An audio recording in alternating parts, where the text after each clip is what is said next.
Zardari German हम मनसब के हमरा प्रेस कॉन्फ्रेंस कर रहे हैं।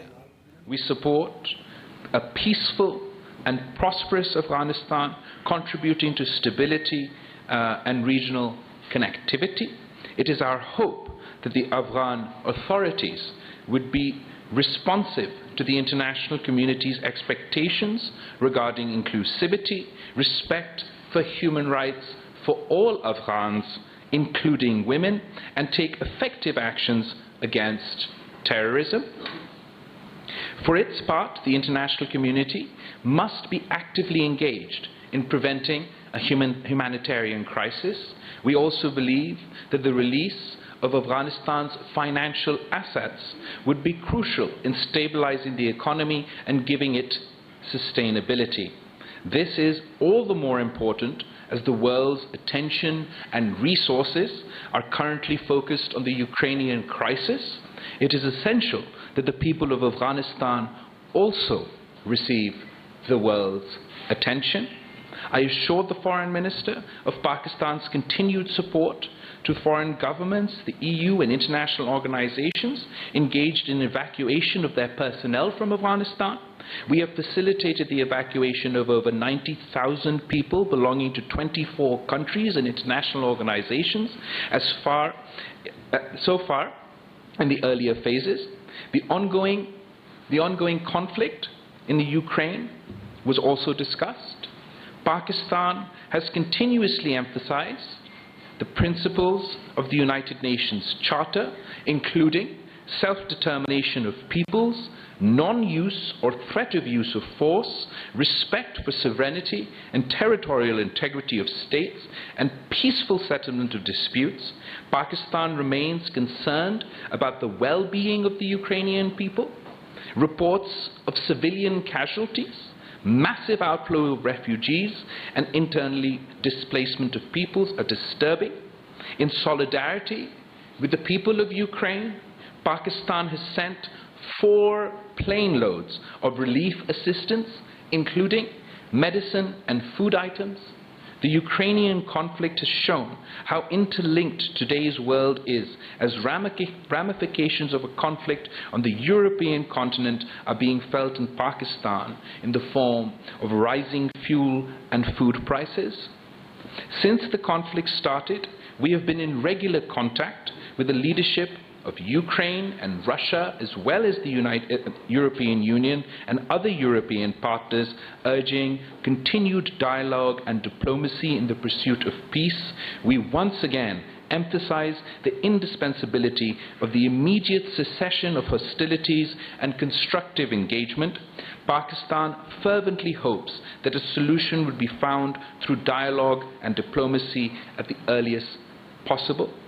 We also discussed the continuing human rights violations in Indian-occupied Jammu and Kashmir, the rising tide of Islamophobia across India, and risks posed by the developments for regional as well as international peace and security.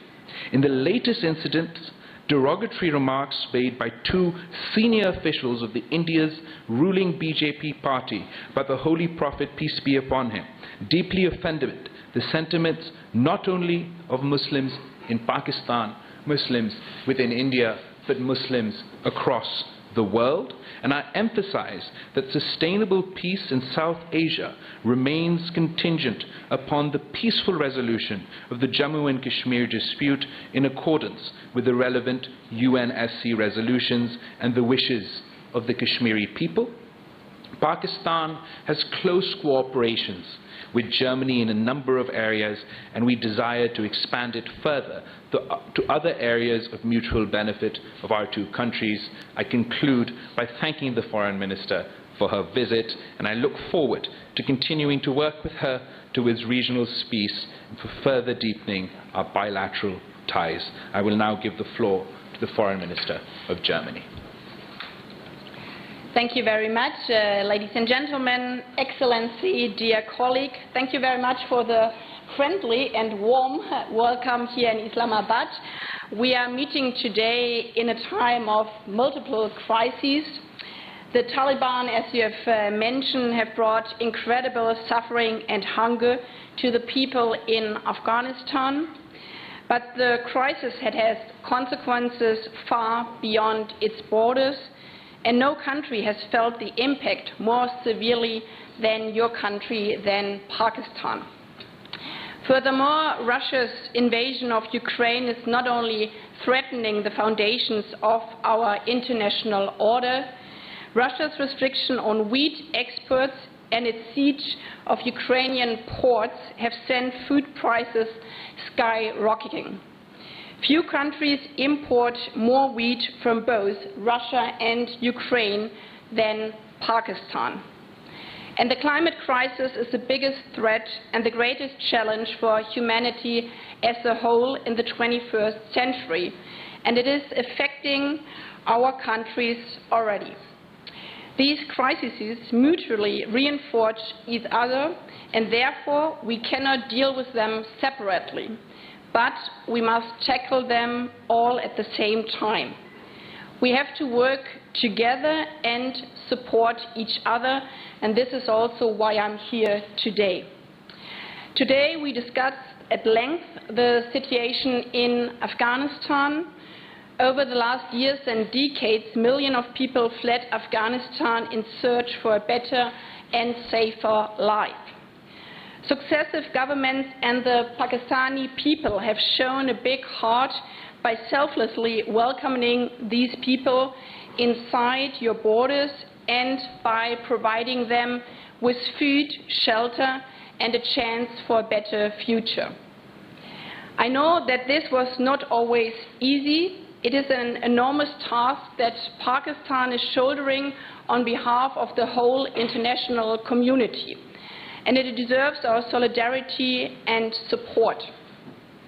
I came here today to tell you we see your engagement, and Germany remains committed to continuing our support for Pakistani host communities along with people who had to flee Afghanistan. We want to work together with your government, the Pakistani people and our international partners to improve their living conditions and provide access to education and decent health care. When we look across the border, the situation is dire, and as you have mentioned, the Taliban are leading the country into a downfall. Parents do not know how to feed their children. Girls are deprived of their right to education. Women are almost excluded from participation in public life. Dissenting voices are brutally suppressed. The economy is grinding to a halt. The international community must stand united and together tell the Taliban loud and clear, you are heading in the wrong direction. As long as they go down this path, there's no room for normalization and even less for recognition of the Taliban as the legitimate rulers of the country. At the same time, we will not forget and we will not abandon the people of Afghanistan. It is not the fault of the people that the Taliban government overthrew the government and since then have tightened their grip on the Afghan society. We will continue to provide humanitarian aid and support the people who need it the most, especially women and girls who suffer more than anyone else under the Taliban's rule. And there's another important personal concern to me. Afghans who have worked for German institutions or committed themselves to the democratic cause and human rights deserve our protection. Pakistan has been our closest and most reliable partner in this regard. Through our close cooperation over the last months, more than 14,000 Afghans who are particularly at risk could travel via Pakistan to Germany to start a new life in safety and without fear. So most of all, I'm here to say thank you. Thank you to Pakistan, thank you to the Pakistani people. We are really grateful for all the support you have given us. I very much hope that we will continue our successful cooperation and find ways to help those still remaining in their difficult situation. These past months have shown how much we can achieve when we work together, and I hope we can apply this to other areas and deepen and strengthen our bilateral relations. As I said at the beginning, we cannot deal with the different crises separately. They are interlinked and we have to work together. Russia's war of aggression sets a dangerous precedent not only for Europe but for the whole world. Our world will be a much more dangerous place if the law of the strongest applies and not international law. Therefore, we all must stand by Ukraine and defend its territorial integrity and sovereignty with words and actions. When it comes to the climate crisis, we are all living in the same house and the roof is already on fire. We are running out of time and have now to act. Both of our still relatively new governments have made this topic a priority. And I hope that Pakistan, as G77 chair, will participate at the Petersburg Climate Dialogue, which we are co-hosting with Egypt in July in Berlin. Last year, Germany and Pakistan established a joint climate and energy partnership. We want to build on this partnership, move forward with the energy transition, and lift our bilateral climate cooperation to the next level. We also discussed opportunities for increased trade and investment between our countries, particularly in the field of renewable energy. I'm convinced that successful economic integration depends on common values and standards. That is why, with regard to EU trade preferences, full implementation of human rights commitments is crucial. I will also have the opportunity to discuss this with civil society representatives later today. Experience shows in your country and my country that women's rights are an important indicator for the state of human rights and for well-being in a society as a whole. That is why I'm looking forward to visiting a police station focused on combating gender-based violence tomorrow. Dear colleague, Excellencies, faced with multiple crises, we only have a fighting chance if we exchange ideas, discuss openly and frank, and cooperate closely. I'm optimistic that our meeting today has laid the groundwork for our successful cooperation in the future, and thank you again for the warm welcome here in Islamabad. Thank you, Foreign Ministers. The Ministers would have time to take a couple of questions. I propose to take questions alternatively from our colleagues from Germany and Pakistan. And let me start by giving the question to a gentleman on the right. Please introduce yourself and also to whom you are addressing the question. Yeah, my name is Jörg Blank from a German press agency, DPA, and the first question goes to Ms. Baerbock. What can be done to help the people of Afghanistan while increasing pressure on Taliban at the same time? And the second question to Mr. Chaudhry. Al-Qaeda can once again operate from Afghanistan. So what can Pakistan do about it to fight the terrorism in Afghanistan? Thank you. Thanks for your question. It is crucial that the Taliban hear the same message from all of us, and that's why we discussed the situation in Afghanistan very extensively. We are facing a humanitarian disaster, and this is also why we, both countries, continue to provide humanitarian aid, because we cannot let people starve. But anything else above humanitarian aid must be strictly conditionalized. We see, in my point of view, that the Taliban are heading towards the wrong direction, and therefore it is also crucial that economic supports need to be conditionalized with regard to the basic rights of the people. But this is also part of foreign policy. we have to be very honest. Our influence on what happens inside Afghanistan is very limited.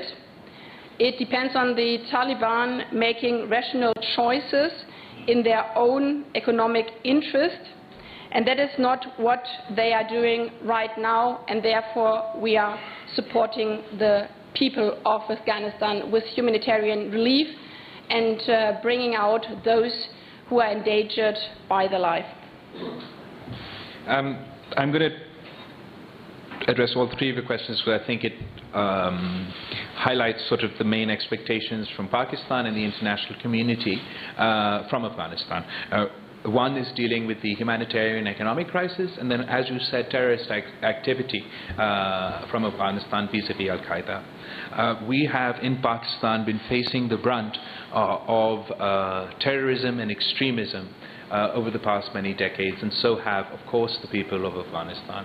It is in our interest and in the world's interest that there is a peaceful and stable Afghanistan that does not have its soil used for terrorist activities within the international within the region or anywhere else in the world. There are questions as far as the capacity of the new regime to tackle this problem, and it is important for us to engage with them, as far as our security concerns are concerned or terrorist activity from any group impacting any country is concerned. But what I must emphasize is that Pakistan is not only a victim of terrorism. I am a victim of terrorism. And I am a victim of terrorism and terrorist groups that operated in my country and operated in another country. But when I plead the case for humanitarian assistance for Afghanistan, for the people of Afghanistan, or when I plead the case of us all working together to try and ensure that we halt the complete and utter collapse of the economy in Afghanistan, that is in spite of or regardless of my views or whoever else's view, anybody else's views vis-à-vis the regime that is imposed in Afghanistan at the moment. It is because we're particularly concerned about the consequences of a humanitarian crisis of this scale on our border. With the United Nations saying that 97% of the people of Afghanistan will descend below the poverty line, where the families in Afghanistan, through no fault of their own, are facing starvation, I believe we must work closely with the international community and with the Muslim world to help avert a humanitarian crisis and to help avert a total economic collapse, so that we can be in a better position to ensure that the Afghan regime lives up to the international commitments, so that we can create the environment that reduces and does not increase the chance of terrorist activity, and so that we can emphasize with the Afghan government, with the Afghan regime, that they must live up to their commitments to the international community. They must live up to their commitments to the people of Afghanistan, and that includes the women and children in Afghanistan. Thank you. Can we have a question from the back here, left side? Thank you very much. This is Shaukat Paracha from Art Television. My question to the young, dynamic, and the youngest Foreign Minister of Pakistan, His Excellency Bilawal Bhutto Zardari, is that it's heartening to note that you are reaching out to the major capitals and interacting with the world leaders. What has been their response in the policies that you are pursuing? Because every time there is something, the foreign policy is pointed out in one or the other way.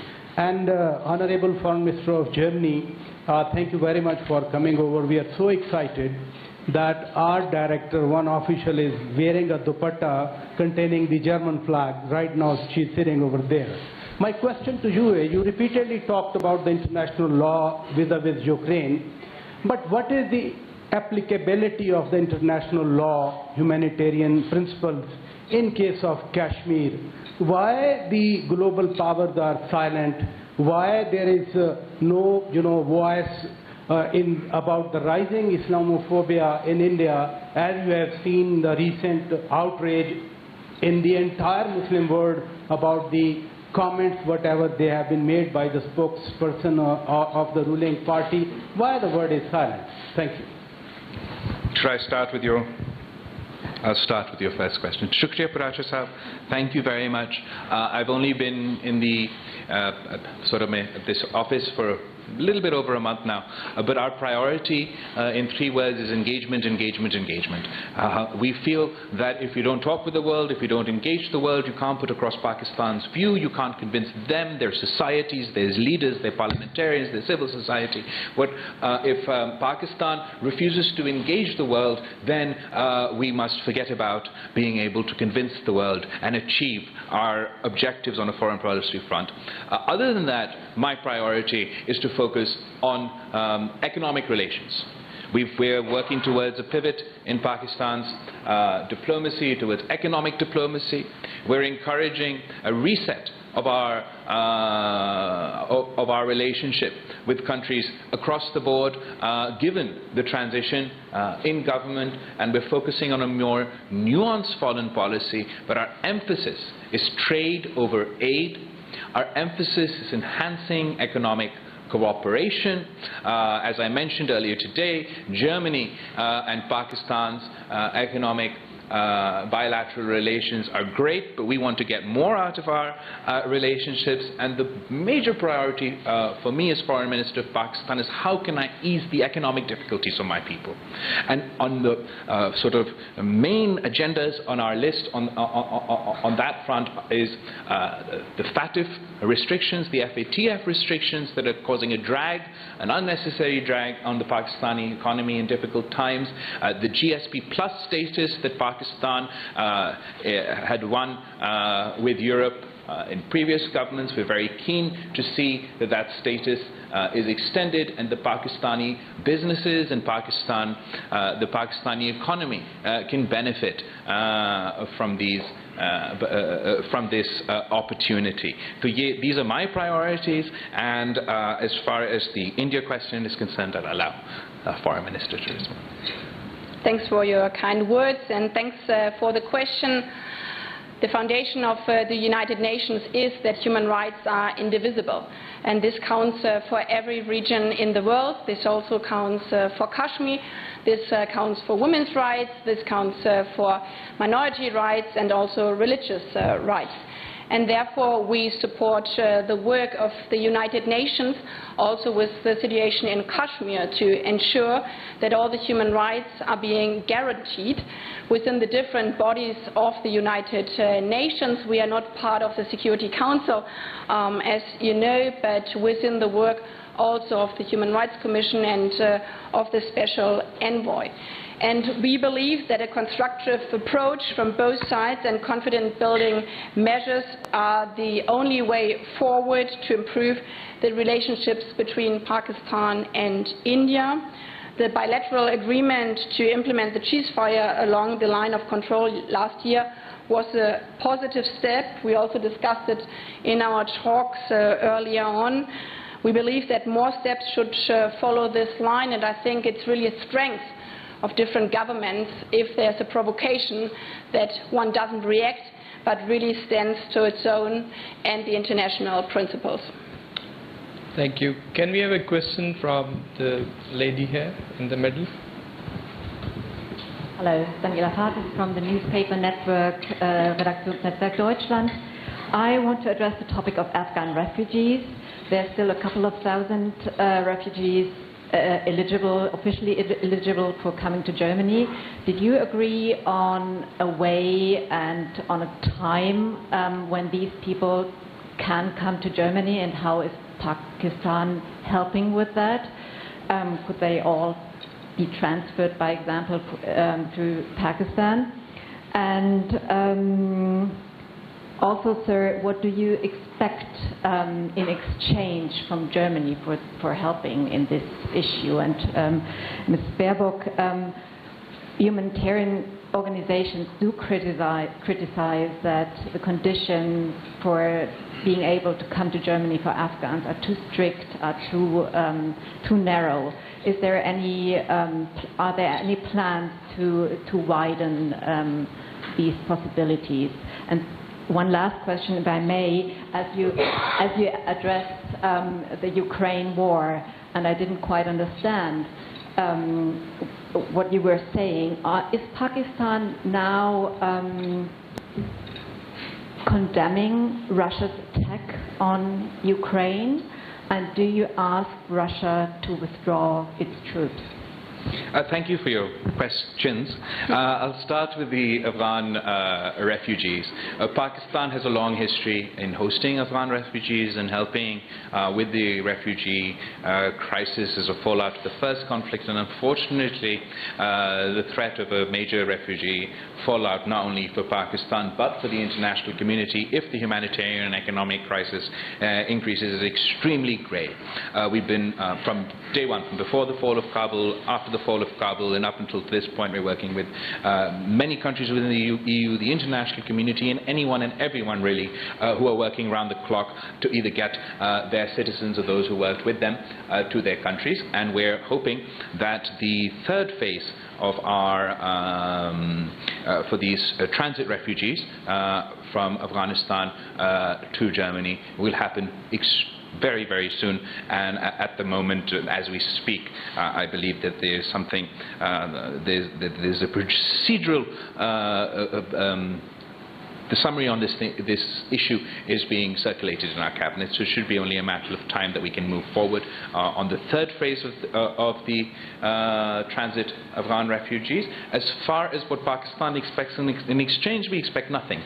In exchange from the EU or Germany, we're doing this on the basis of what we feel is our responsibility to the international community and to the people in Afghanistan who faced a whole host of issues, and we want to do whatever we can to mitigate their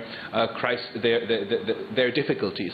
What I would say to the German media, to the German people, to the European people, is to remember, to understand, recall, and highlight the fact that Pakistan not only now is playing an outsized role as far as mitigating the humanitarian crisis in Afghanistan, despite our own economic foes.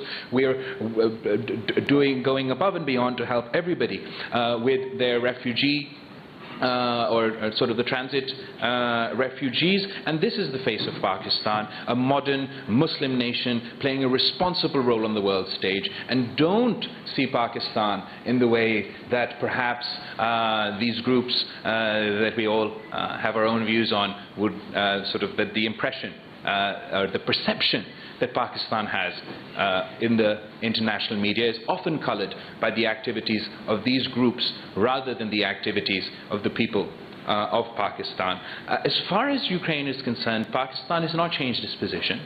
Pakistan has a nuanced position. We don't want to get dragged into any conflict, but we are steadfast in our support for the United Nations resolutions. We are all part of the United